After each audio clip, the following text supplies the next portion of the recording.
वाहिगुरु जी का खालसा, वाहिगुरु जी के फतेह। जय भीम, जोहार। वॉइस ऑफ मानवता चैनल में जुड़े हुए सभी मेहमानों का बहुत बहुत स्वागत, अभिनंदन। आज के इस कार्यक्रम में बहुत सारे गेस्ट इस कार्यक्रम में जुड़े हुए हैं, उनका सबका मैं परिचय कराना चाहूंगा।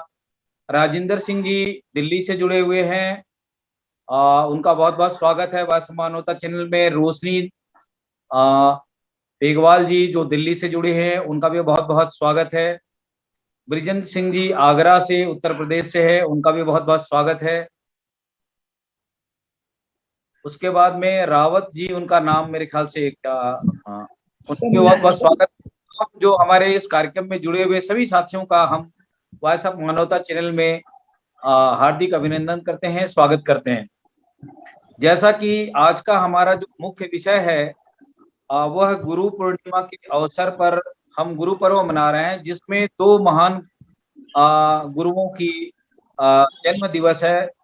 एक भगवान बुद्ध की है और दूसरा गुरु अमरदास जी की है। और इन दोनों की विचारधारा को लेकर आज हम सब मेहमान अपने अपने विचार रखेंगे, उस पर हम प्रकाश डालेंगे। पहला हमारा जो सवाल है वो भगवान बुद्ध की जो विचारधारा क्या है, और दूसरा जो गुरु अमरदास जी ने भारत की महिलाओं को सम्मान देने के लिए उन्होंने दो विचारधारा अपने जीवन काल में शुरू करी। वह था एक तो विधवा विवाह, दूसरा सती प्रथा का उन्मूलन। तो आज हम इसी संदर्भ में ही आज का हमारा विषय फोकस रहेगा, जिसको हम विस्तार से हमारे मेहमानों से जानेंगे और सभी बिंदुओं पर हम उसकी चर्चा करेंगे। सबसे पहले मैं ब्रिजेंद्र पाल सिंह जी के पास जाना चाहूंगा, क्योंकि वो पूर्व आईपीएस अधिकारी रहे हैं और समाज में उनका काफी लंबा अनुभव है। उत्तर प्रदेश राज्य के बड़े राज्य से आते हैं और वहाँ की जो सामाजिक स्थितियों के ताने बाने से बहुत ही अवगत हैं। ब्रिजेंद्र सिंह साहब, आज के इस कार्यक्रम का पहला सवाल आपके पास हम इसको लेकर जाना चाहेंगे कि भगवान बुद्ध का विचारधारा क्या है और गुरु अमरदास जी की जो विचारधारा थी, उस संदर्भ में आज हमारे इस कार्यक्रम में महिला समाज की हमारे माताएं भी जुड़ी हुई है, उनसे भी हम सवाल जवाब करेंगे। तो सबसे पहला सवाल हम आपके पास ही लेकर के जाना चाहेंगे ब्रिजेंद्र सिंह जी, कि गौतम बुद्ध जी का विचार क्या है और गुरु पूर्णिमा क्यों मनाई जाती है। जी बहुत बहुत धन्यवाद आपको। वॉइस मानवता का के जरिए हम लोगों को अपनी बात कहने का मौका अवसर दे रहे हैं आपने बहुत इम्पोर्टेंट बड़ी मूल प्रश्न को आपने उठाया है, विचारधारा। अगर विचारधारा स्पष्ट नहीं है तो आदमी अपना दुश्मन अपने आप हो जाता है, वो कुबुद्धि का शिकार हो जाता है। सम्यक दृष्टि तथागत बुद्ध ने कही है, उसका मतलब सीधा विचारधारा की स्पष्टता है। अष्टांगिक मार्ग में सम्यक दृष्टि शब्द आता है। तो विचारधारा में आप जानते हैं लेफ्ट राइट हुआ करता है, या प्रगतिशील होगा या पीछे देखने वाला होगा, या जातिवादी होगा या समतावादी होगा, या न्याय का पक्षधर होगा या अन्याय का पक्षधर होगा। अगर कोई नारा लगाता है हिंदुत्व का, बुद्ध का, फलाने का, और न्याय और अन्याय का, विश्वास अंधविश्वास का, अब हम जिस विचारधारा की आप बात कर रहे हैं, हेलो सुन रहे हैं आप मेरी बात? जी जी जी, आप अपनी बात रखें सर। हाँ, जिस विचारधारा की हम बात कर रहे हैं, तथागत बुद्ध और गुरु अमरदास साहब, मेरा यह कहना है कि विचारधारा की दृष्टि से बिल्कुल दोनों की एक ही विचारधारा है, कोई अलग विचारधारा नहीं है। हम लोगों के हम पुलिस के आदमी रहे, हम किसी सिपाही को जब ट्रेनिंग देते हैं तो सबसे पहले उसको लेफ्ट राइट सिखाते हैं। जिस आदमी को यह पता नहीं है कि मेरा मित्र कौन है, शत्रु कौन है, कौन मेरे साथ में, कौन मेरी विचारधारा से मेल खाता है, कौन मेरी विचारधारा के खिलाफ है, वो सिवाय राजनीति हो या धर्म हो, सिवाय कंफ्यूजन फैलाने के कोई काम नहीं करेगा। और दूसरी बात, जिसको आपके बीच में कंफ्यूजन फैलाना है वो आपको कभी विचारधारा तक की स्पष्टता तक जाने नहीं देगा। तथागत ने जो सम्यक दृष्टि कहा है, विचारधारा पे इसीलिए जोर दिया है। अब हमको जब बताया जाता है कि भगवान बुद्ध विष्णु के अवतार थे और ये एक संप्रदाय है हिंदुत्व का, तो ये कंफ्यूजन इसलिए फैलाने में लोग सफल हुए कि उन्होंने आपके इतिहास को नष्ट कर दिया और आपकी विचारधारा, अपने इतिहास और संस्कृति को जब भूल गए तो आप खुद ही कंफ्यूज हो गए, हम लोग खुद ही कंफ्यूज हो गए।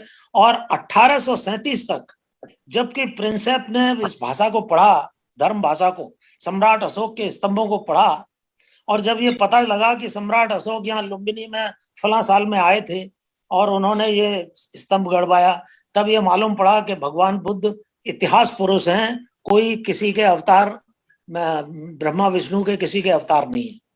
तो इसलिए जो विचारधारा की आपने बात कही है बड़ा इम्पोर्टेंट ये है। थोड़ा सा मगर इसमें एक 5-10 मिनट लगेंगे, मैं अगर आप इजाजत दें तो आगे बढ़ूं, नहीं तो फिर बिल्कुल रखें। देखिए, हम लोगों को ये समझाया जाता है, कंफ्यूजन फैलाया जाता है। एक तो ये बताया जाता है कि प्रगतिशील में और प्रगति विरोधी में, रेवोल्यूशनरी में, काउंटर रेवोल्यूशनरी में कोई अंतर ही नहीं है। बाबा साहब की मुख्य विचारधारा, जब उन्होंने कहा कि बुद्धिज्म को भी आपको पढ़ना है, तो रेवोल्यूशन, काउंटर रेवोल्यूशन, यानी प्रगतिशील प्रगति विरोधी की दृष्टि से आपको चीजों को पढ़ना है। इंडियन कल्चर, भारतीय संस्कृति में कल भी जो बात हो रही थी, श्रमण संस्कृति, ब्राह्मण संस्कृति, दो संस्कृतियां हैं, एक नहीं है। एक पक्ष है, एक विपक्ष है। बिना पक्ष विपक्ष के चीजें आगे नहीं बढ़ती। तो लेकिन लोग ये बताते हैं कि हमारे मैं एक महापुरुष से मिला हिमालय में, रीजन में एक, तो वो पता नहीं, मुझे याद भी नहीं आ रहा, बहुत पहले की बात है। उन्होंने कहा, मुझे एक किताब दी और भारतीय दर्शन उसका नाम लिखा और उसमें पूरा वेदांत पढ़ाया हुआ था। तो मैंने कहा कि ये कैसे हो सकता है, आदमी इतना पढ़ा हुआ है, इसको श्रमण संस्कृति का पता ना हो। तो मैं आज इसलिए वो श्रमण संस्कृति, वेदांत पे तो सब हम लोगों को रात दिन हमारे दिमाग को कंफ्यूज किया जाता है। वेदांत में बस इतना एक शब्द काफी है। वैसे तो विवेकानंद यहाँ आए शिकागो में, बहुत बड़ा हिंदुत्व और वेदांत पढ़ाया। मुख्य बात किसी ने सवाल नहीं उठाया वहां।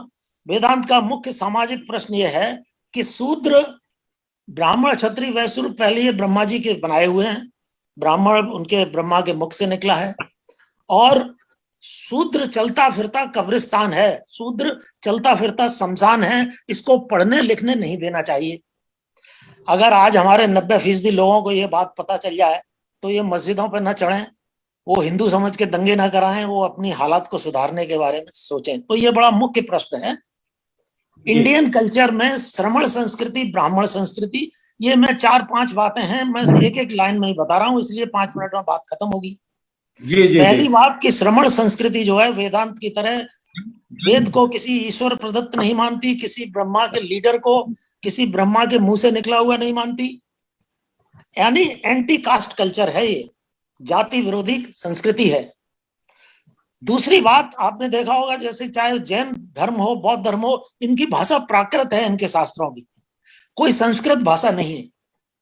यानी ये जनवादी आंदोलन है, जनता से संबंध रखते हैं, तो जनता की भाषा है। तीसरी, वो जो लीडरशिप है, लीडर अपने कर्म से, अपने श्रम से पैदा होता है, इसलिए इसको श्रमण संस्कृति कहा गया है। और लीडर का मूल गुण उसकी समता की भावना होना चाहिए, इसलिए उसको श्रमण संस्कृति भी कहते हैं। ये समतावादी संस्कृति है। लीडर अपने गुणों से, अपनी योग्यता से, अपने कर्म से पैदा होगा। और तथागत बुद्ध ने बिल्कुल ये कह दिया कि जो बुद्ध मेरे अंदर है वो बुद्ध आपके भी अंदर है, आपको विकास करना है अपना। और तथागत तो सिर्फ रास्ता बताने वाले हैं, चलना आप ही को पड़ेगा। तो उन्होंने बड़ा क्लियर कह दिया कि जो धर्म का मैंने उपदेश दिया है वो बेड़े की तरह पार उतरने के लिए है। यानी बेड़ा कहते हैं नाव को, सिर पे ढोने के लिए नहीं है। इतना बड़ा एहसान मत मानिए कि वो उसको नाव को सिर पर रखे हुए घूम रहे हैं कि साहब इन्होंने हमें पार उतार दिया। ये चलने के लिए है, मार्ग है, पंथ है, पथ है, इसलिए अष्टांगिक मार्ग उसे कहा गया। दूसरा, एक चीज और सबसे बड़ी इंपॉर्टेंट चीज है श्रमण संस्कृति में, भक्ति और अंधभक्ति। ये हमारे बौद्धों को, कई बार हमारे अपने लोग हैं ये इसमें कंफ्यूज हो जाते हैं। मैं जब बहुत यंग उम्र में था तो मैं एक लाइब्रेरी जाया करता था जैन मंदिर में, तो वहां मुझे एक किताब मिल गई, निर्ग्रंथ प्रवचन, भगवान महावीर की, जैन धर्म की उनके उपदेश थे। उसमें मैं आज तक उसको भूला नहीं हूँ। अंग्रेजी में उसका ट्रांसलेशन था, विश्वास अंधविश्वास का फर्क उन्होंने बताया था बड़े शॉर्ट में। when faith is not accompanied by reason, it is called superstition. भक्ति अगर विवेक का पल्ला नहीं रखती तो वो अंधभक्ति कही जाती है। इसलिए अंधभक्तों ने बड़ा बदनाम किया है श्रमण संस्कृति को। श्रमण संस्कृति का अंधभक्ति से कोई संबंध नहीं है, विवेक और विचार से संबंध है। कबीर ने भी कहा है, मानुषता को जानिए जाए विवेक विचार। अब इसमें थोड़ा सा और क्लियर कर दूं, भगवान बुद्ध का जो, जैसे समाजवाद को समाजवाद कहते हैं, पूंजीवाद कहते हैं, जो वाद के दर्शन की भाषा में बुद्ध धर्म को हेतुवाद कहा जाता है, और उनके दर्शन की भाषा को उसको प्रतीत्य समुद्वाद कहा जाता है। हेतुवाद मतलब बिना कारण के कोई कार्य नहीं हो सकता। जहां बिना कारण के कोई कार्य नहीं हो सकता, प्रतीत्य समुद्वाद बिना प्रत्यय के, बिना कारण के कुछ भी उत्पन्न नहीं हो सकता। तो अब वहां अंधविश्वास के लिए कोई स्थान नहीं रह जाता। लेकिन अगर बौद्ध होकर के फिर आप अंधविश्वासों में यकीन करते हैं और ये मान के चलते हैं कि भगवान बुद्ध पैदा होते ही 7 कदम चले, तो ये बच्चों के लिए कथाएं तो बहुत अच्छी रहती हैं, बच्चों का एंटरटेन करने के लिए। ये अवैज्ञानिक चीजें हैं और बौद्ध धर्म का भी पतन इन्हीं अवैज्ञानिक चीजों ने किया है। इन चीजों को अवॉइड करना चाहिए, श्रमण संस्कृति का ये हिस्सा नहीं। हेतुवाद, प्रतीत समुत्पाद, जैनों में भी एक अनेकांतवाद कहा जाता है, यानी कि सत्य के कई पक्ष, कई पहलू हुआ करते हैं। किसी सत्य को एक दृष्टि से नहीं देखा जा सकता, तो एक सत्य एक बहुत विशाल है। तो गुरु को एक कल्याण मित्र के रूप में जाना जाता है श्रवण संस्कृति में, और गुरु में और कुगुरु में, शास्त्र में और कुशास्त्र में, धर्म में और कुधर्म में अंतर किया जाता है।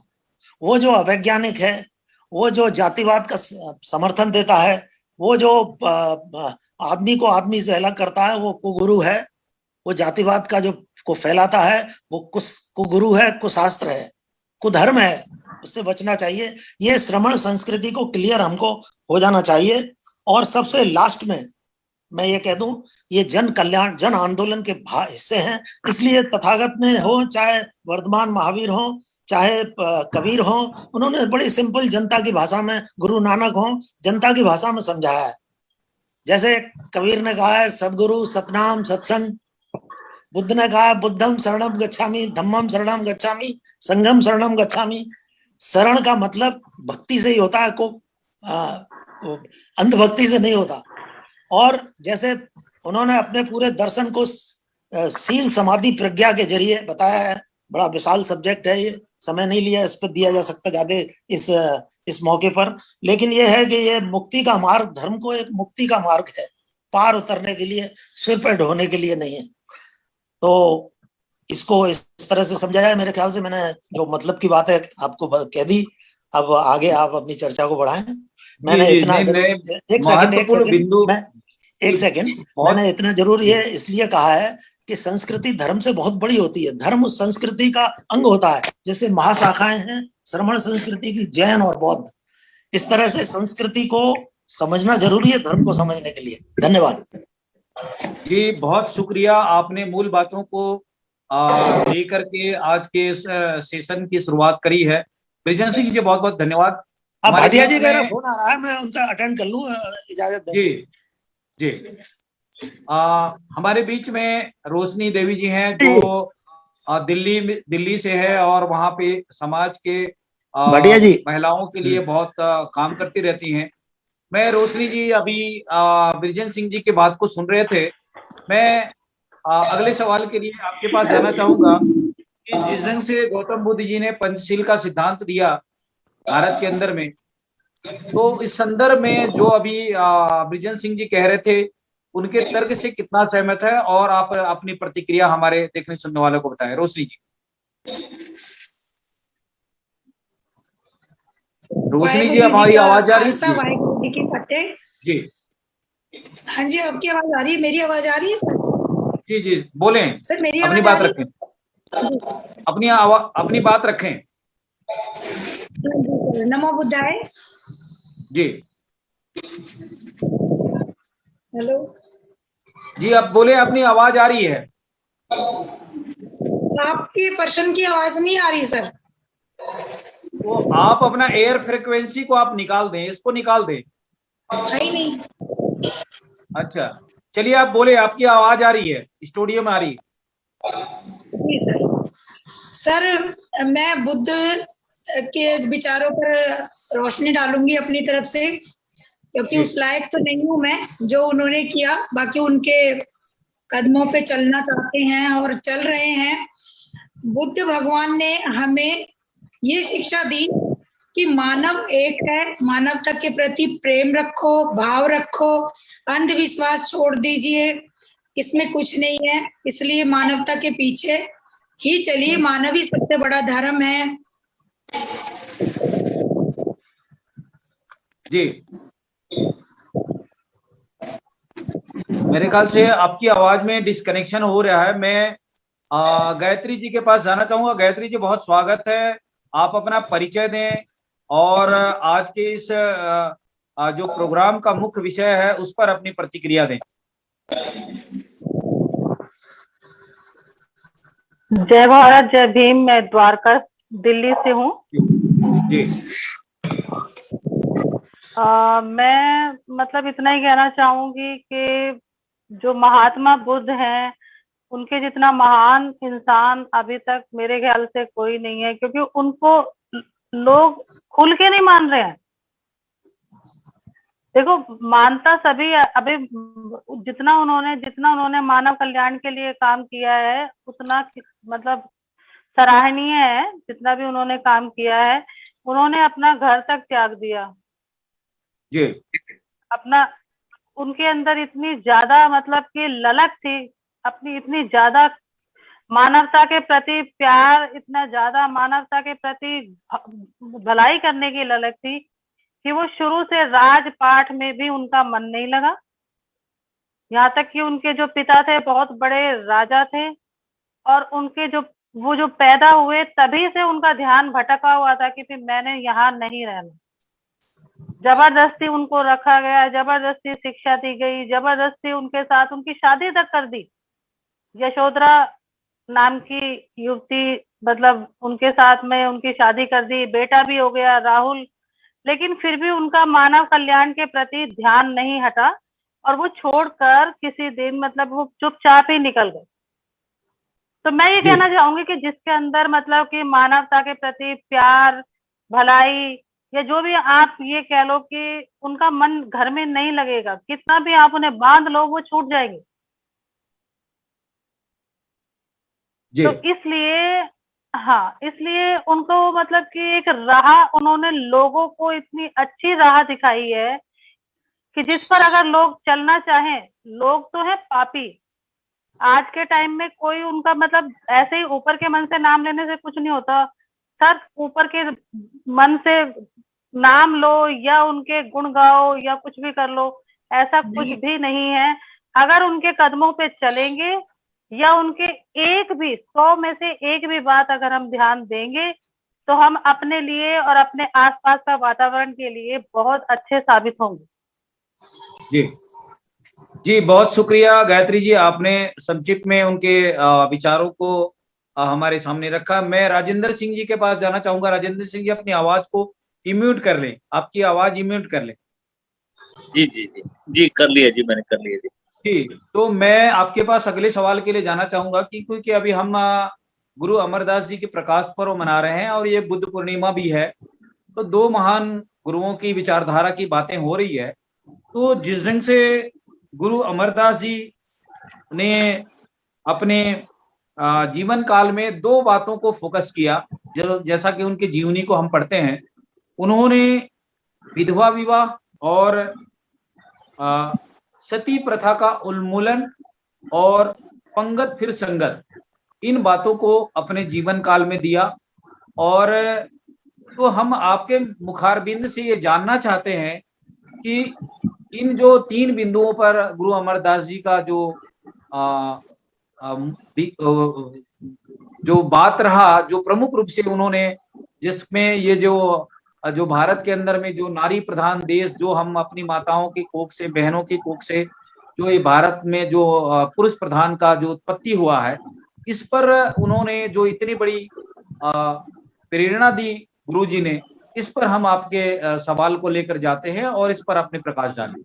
राजेंद्र सिंह। शुक्रिया, शुक्रिया जगदीश जी। मैं बहुत बहुत आभारी हूँ वॉइस ऑफ मानवता चैनल का, जो कि एक प्लेटफॉर्म पर दो महान आत्माओं की बात करने का मौका मिल रहा है। तो सबसे पहले मैं बुद्ध जयंती पे सब अपने जो बुद्ध भगवान के मानने वाले उन लोगों को बहुत बहुत बधाई देता हूँ, और गुरु अमरदास जी के जयंती का मैं सब सारे समाज को बहुत बहुत बधाई देता हूँ। जी जी। मैं थोड़ी सी बात करते करते चलूंगा। बात शुरुआत दोनों महान आत्माओं से करते चलूंगा। जैसे भगवान बुद्ध एक बहुत ही कोमल हृदय के व्यक्ति माने जाते थे, मतलब बहुत ही रहबर व्यक्ति नहीं कहूंगा मैं, रहबर कहूंगा। रहबर वो हमारे मार्गदर्शक थे, और जैसे वो कोमल स्वभाव के थे, ऐसे ही गुरु अमरदास जी बड़े कोमल स्वभाव के थे। और ये गुरु पीरियड्स में ये, और भगवान बुद्ध का मैंने जो उनके जीवन को जितना पढ़ा और समझा है, और गुरु अमरदास जी के जीवन को पढ़ा और समझा है, उसमें मैंने ये देखा है कि भगवान बुद्ध ने भी अपने टाइम में एक भक्ति और शक्ति के मार्ग को बनाया था। शायद उस समय भक्ति और शक्ति का जो मार्ग उन्होंने दिया था, उसी पे चल के अशोका जैसे राजा बने, और कहाँ आप देखिए अफगानिस्तान तक बुद्ध की प्रतिमाएं बनी, और कहाँ चाइना तक भगवान बुद्ध का नाम लिया जाता है। तो वो समय लुप्त में वो हो गया सब कुछ। एनीवे, मैं उस बात पे नहीं जाना चाहता, और मैं पॉजिटिव बात करके खुश होता हूँ ज्यादा। और उसके बाद गुरु अमरदास जी के टाइम पे आ जाए तो गुरु अमरदास जी, जो गुरु नानक साहब ने भक्ति और शक्ति का मार्ग शुरू किया था, उसी भक्ति और शक्ति के मार्ग में तीसरी कड़ी बनकर निकले गुरु अमरदास जी। गुरु अमरदास जी के जीवन की बात करेंगे तो गुरु अमरदास जी ने समाज में, गुरु नानक देव ने सबसे पहले स्त्रियों के अधिकार के लिए बात करनी शुरू की है। उन्होंने कहा, सो क्यों मंदा आखिए जित जम्मे राजान। वो उस औरत को क्यों मंदा कहना जिसने राजाओं को जन्म देती है। तो गुरु नानक साहब उस प्रथा को लेके आए, उस बात को लेके आए। एक्चुअली क्या था, जब हमारे यहाँ इन्वेडर्स बाहर से आकर जब राज किया, मैं किसी धर्म की बात नहीं करूंगा, मैं इसमें मुस्लिम धर्म की बात भी नहीं करता, क्योंकि मैं गुरु नानक साहब को मानने वाला हूँ। मैं उनको मुसलमान करके नहीं संबोधित करता। मैं ये कहता हूँ कि बाहर से जो भारी शक्तियां आई, उन्होंने राज शुरू किया, तो उन दिनों में क्या हुआ कि हमारे समाज में स्त्री को हमारे यहाँ देवी करके माना जाता था शुरू से ही। और ये नहीं है, भगवान बुद्ध की शिक्षाओं की और सब जितने गुरुजन थे, इनकी शिक्षाओं का असर समाज में था। औरत का समाज में एक रुतबा था, लेकिन इन्वेडर्स के आने की वजह से थोड़ा सा ये जरूर हुआ कि पर्दा प्रथा यहाँ पनप गई। यहाँ पर आप ये देखिए कि ये सब कुछ कुरीतियां आ गई समाज में। सती प्रथा आ गई, पर्दा प्रथा आ गई है, बाल विवाह की प्रथा आ गई। तो इन सारी सामाजिक बुराइयों को दूर करने का जो एक तहिया जो गुरु साहब ने किया, तो गुरु साहब 22 बार हरिद्वार जाते थे। गुरु बनने से पहले 22 बार हरिद्वार गए हैं, 21 बार गए हैं, 22वीं बार वो गुरु साहब गुरु बनने के बाद गए हैं। तो वहां पर वो उसी समय से सती प्रथा का विरोध करते थे। तो शायद इसीलिए उनको गुरु नानक साहब के विचारों से प्रभावित हो गए, जब वो ये गुरु अंगद देव जी के संपर्क में आए और भाई अमरदास से गुरु अमरदास के रूप में एस्टेब्लिश किए। तो उन्होंने एक समाज में सबसे बड़ी देन की कि हमारे समाज में स्त्री को बराबरी का अधिकार देना उन्होंने शुरू किया। और ये देखिए कि इसका रीजन ये यहाँ तक इतना, उसका इफेक्ट यहाँ तक है कि आप ये देख लीजिए कि हमारे जो मुस्लिम समाज में भी, अगर आप हमारे पंजाबी मुस्लिम समाज में देखेंगे तो वहां पर भी पर्दा प्रथा नहीं है, वहां भी बुर्का प्रथा बहुत कम है। सिर कज के चलना, अपने संस्कारों को रखना, वो तो है, और लेकिन पर्दा प्रथा नहीं है, अपना बुर्का की प्रथा नहीं है। तो ये एक बड़ी जो सामाजिक जो अच्छाइयां आती हैं, वो कहीं ना कहीं रिफ्लेक्ट करके ना सिर्फ सिख धर्म के अनुयायियों में गई, अपितु और भी धर्म के अनुयायियों में सारी गई। और जैसे कि गुरु साहब हर समाज को, सेक्ट को साथ में जोड़ के चलते रहे, और उन्होंने सबसे पहले जो प्रचार प्रसार के लिए 22 मंडियों की स्थापना की, गुरु अमरदास जी थे जिन्होंने की सबसे पहले एक बोली की स्थापना की, कॉमन बोली की। जब समाज को बांटा गया था और अपने अपने कुएं होते थे और समाज अपने अपने कुओं से लेता था। ये क्षत्रियों का कुआं था, ये ब्राह्मणों का कुआं था, और ये जो है शूद्रों का कुआं, ये वैश्य का कुआं। जैसे जब वो भगवान की दी हुई जो चीजें हैं उसको भी लोगों ने बांटना शुरू कर दिया था, तो उस समय गुरु अमरदास जी एक उन्होंने रेवोल्यूशन लेके आए और उन्होंने उस समय एक साजी कुएं की स्थापना की, जिसको बोली साहब कहते हैं आज हम। और एक चीज उन्होंने जो गुरु साहब ने अपने जीवन में जो सबसे बड़ी दी, एक तो उन्होंने बिना जात पात के जो गुरु नानक साहब का सिस्टम था चलाया, गुरु नानक साहब के सिस्टम से चला हुआ है कि लंगर की जो प्रथा है, उस लंगर में कोई भी वितकरा नहीं होगा। जो जिस समय समाज में किसी और सेक्ट को मतलब बिठा के एक तरफ मतलब दूर करके बिठा के खाना खिलाया जाता था, उस समय गुरु अमरदास जी ने सबको बराबर, चाहे राजा हो, अकबर हुआ तो वो भी वहीं पर बैठ के लंगर छकता है, और अगर कोई एक निर्धन व्यक्ति है तो वो भी वहीं, एक नाव चलाने वाला है वो भी वहां पर बैठ के लंगर छकता है, एक चमड़े का काम करने वाला है तो वो भी वहीं बैठ कर जो है लंगर छकता है। तो ये एक साझी विरासत जो समाज को जोड़ने का काम गुरु साहब के उस देन है, वो कभी भी भुलाई नहीं जा सकती। और जो एक साझे खूह लगाने की परंपरा, जो साझे सरोवर बनाने की परंपरा सिख धर्म में गुरु अमरदास जी की देन है।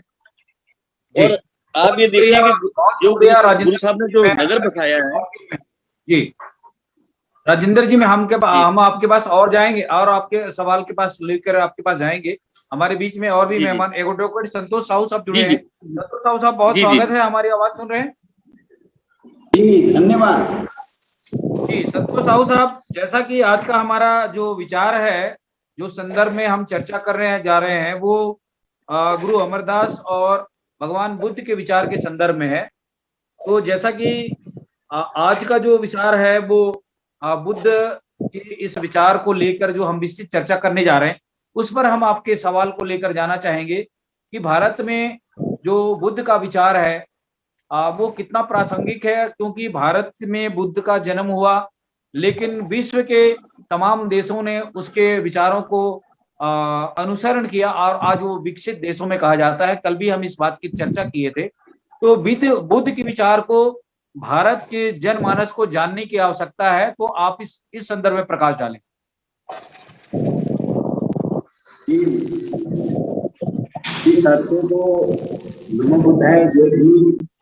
आपकी आवाज थोड़ी कम आ रही है, आपके मोबाइल की आवाज को थोड़ा ठीक करें। जी आवाज, मोबाइल की आवाज ठीक करें।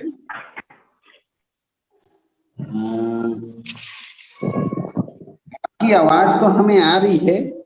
ठीक है, आप बोलें। हाँ, चूंकि हमारे यहाँ लाइट बहुत देर से कटा हुआ है जी। तथागत गौतम बुद्ध की जयंती पर जो ये वैचारिक गोष्ठी का आयोजन आपके द्वारा किया गया है, ये इसके लिए हम आपको बहुत बधाई देना चाहते हैं। मैं तो बता रहा हूँ, ये आवाज किसकी आ रही है? हेलो जी, चलिए आप अपनी बात रखें सर। गौतम बुद्ध के द्वारा स्थापित जो लोक कल्याणकारी धम्म है, बौद्ध धम्म, वो भारत के मूल निवासियों के पुरखों का धम्म है। गौतम बुद्ध से पहले भी भारत में, जैसा कि माननीय विजय सिंह जी के द्वारा जो बात कहा गया कि श्रमण संस्कृति एक बहुत खास शब्द है ये भारत के संदर्भ में, कि भारत के मूल निवासियों की संस्कृति में विकसित हुआ धम्म श्रमण धम्म था। श्रमण संस्कृत का अपभ्रंश शब्द है, इसका मूल शब्द है समण धम्म था, और ये बुद्ध पूर्व काल में था। इसके बहुत सारे एविडेंस हैं, सबूत हैं, जो बौद्ध धर्म, जैन धर्म और ब्राह्मण धर्म साहित्यों में बौद्ध और जैन साहित्यों में तो श्रमण यह शब्द अनेक स्थानों पर अगर उसकी गिनती करें तो 1000 बार से भी ज्यादा यह शब्द आया हुआ है। और गौतम बुद्ध समण धम्म के अवशेषों को इकट्ठा कर उसकी नींव रख के बड़ा महल बौद्ध धर्म के रूप में लाए।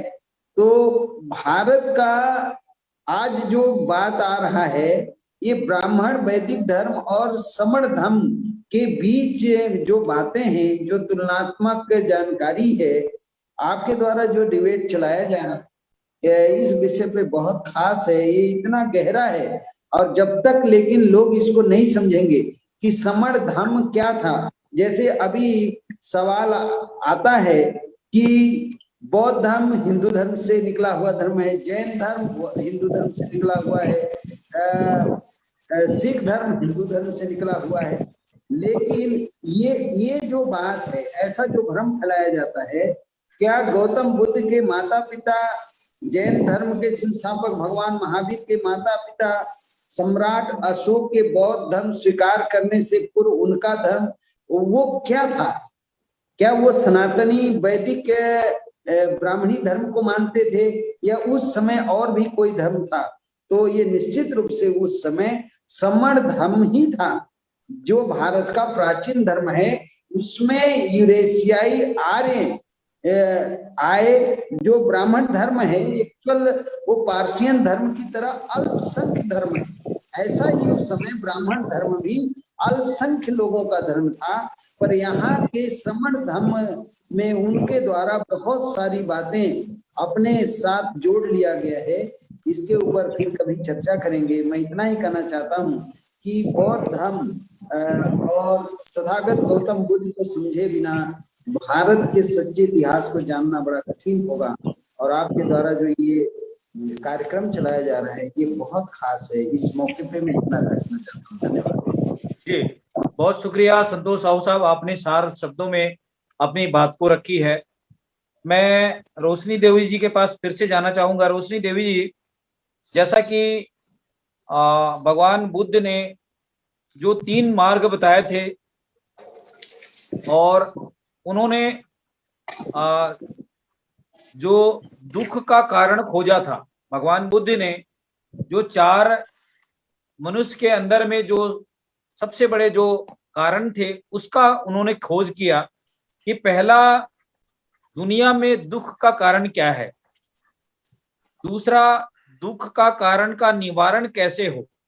और इस संदर्भ में हम आपका विचार जानना चाहते हैं कि भगवान बुद्ध जी का जो विचार था इस पर आप अपनी प्रकाश डालें कि उन्होंने जो दुख का कारण को किस संदर्भ में खोजा और उसका कारण निदान इस मानव समाज को कैसे दिए।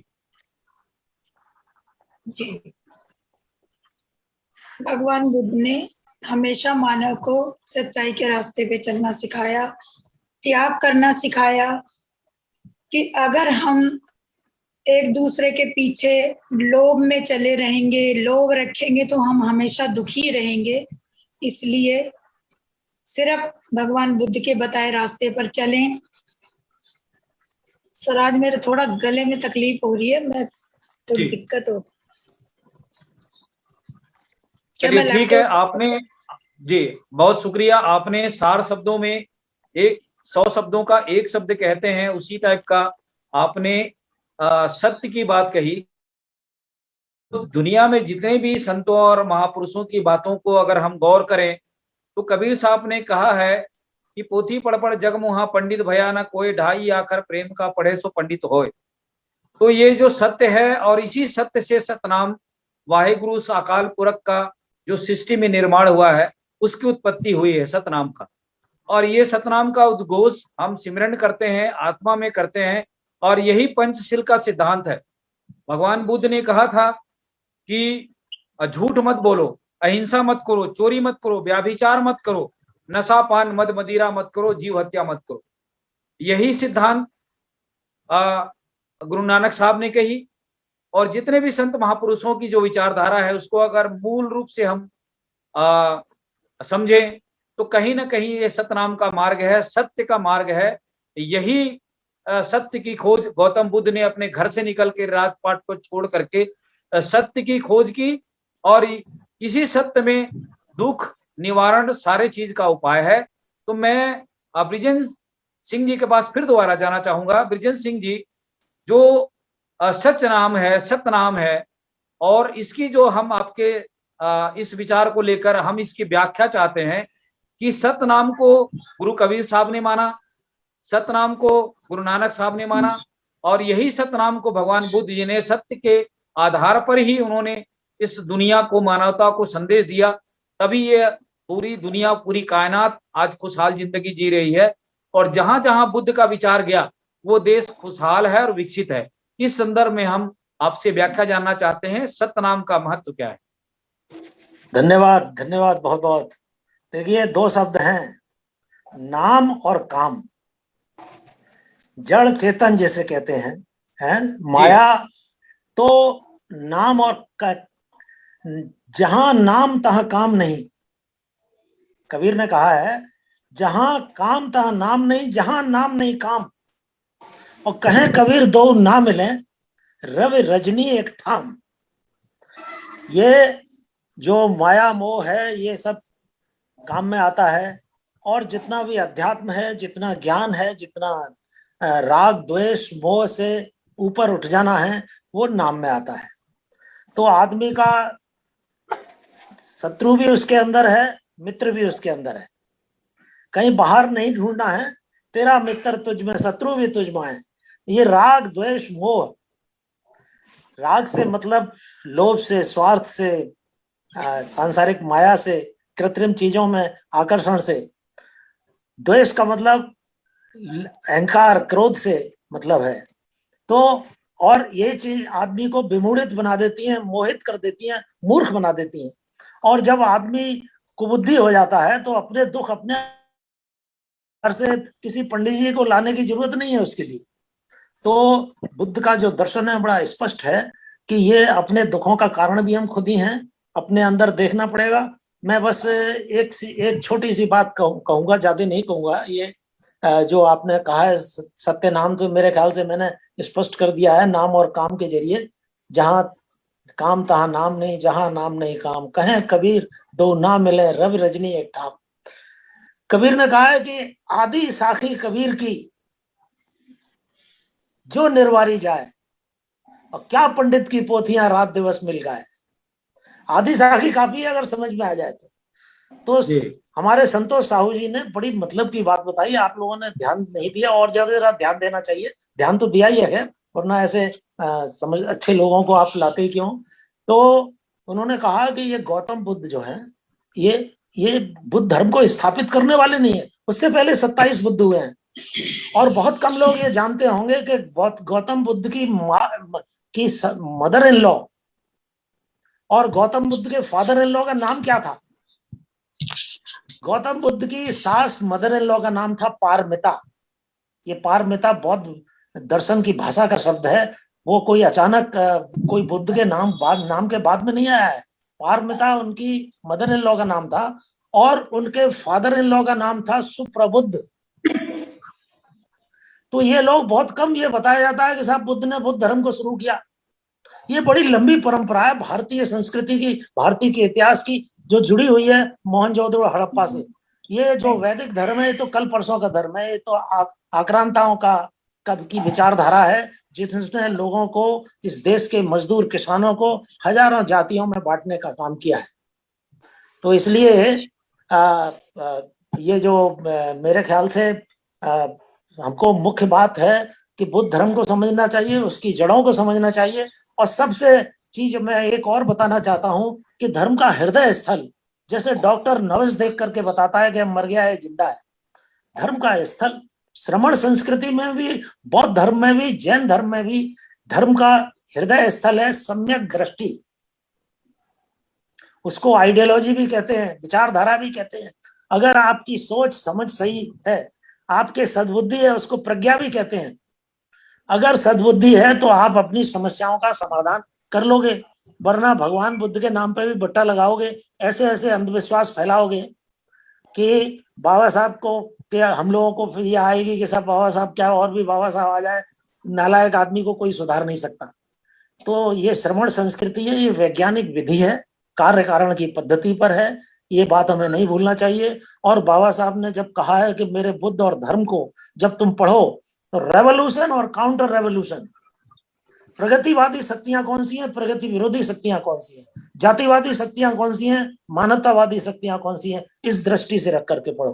तो ये सब चीजें बुनियादी बातें अगर समझ में आए, मैं समझता हूँ नाम और काम को तो मैंने क्लियर कर ही दिया आपको, सम्यक दृष्टि को भी मैंने आपसे स्पष्ट कर दिया। और खास बात यह मैंने कह दी जो कबीर ने कहा है कि आदि साखी कबीर की जो निर्वारी जाए, क्या पंडित की पोथियां रात दिवस मिल गाए, कबीर आदि साखी है कोट ग्रंथ कर जान, नाम सत्य जग झूठ है सुरत शब्द पहचान। तो उन्होंने कहा है मैं सिख रिलीजन पे बस एक सेकंड और कहूंगा। हम लोग समझते हैं सिख रिलीजन कोई अलग है, ये श्रमण संस्कृति का हिस्सा है। मैं भगवान बुद्ध का जो धम्मपद है उसका चौथा चैप्टर है, उसमें चौथे चैप्टर की पहली ऋचा में उसमें लिखा हुआ है कि को एवं पठव विजय सती, इस धरती को कौन विजय करेगा, देवताओं सहित यमलोक को कौन विजय करेगा। और जवाब देते हैं वो सेखो पठन विजय सती, ये सिख है जो विजित करेगा। सिख का मतलब होता है जो शिक्षित, शिक्षा प्राप्त कर रहा है, शिक्षार्थी। सेखो पठन विजय सती, ये सिख है जो विजय करेगा, यम देवताओं सहित यमलोक को भी विजय करेगा। तो देखिए शिक्षा का महत्व बाबा साहब ने बताया, शिक्षित बनो। और शिक्षित बनो का मतलब अंधविश्वास फैलाना नहीं है, कुछ शिक्षा नहीं है, कुगुरुओं के चक्कर में पड़ गए तो कुछ शिक्षा फैलाएंगे। शिक्षा का मतलब है सदृष्टि, वैज्ञानिक सोच, विवेक और विचार को प्राथमिकता देना। बस मैं समझता हूँ मैंने आपके प्रश्न का जवाब दे दिया। धन्यवाद बहुत बहुत, और जी बहुत शुक्रिया। शुभकामनाएं।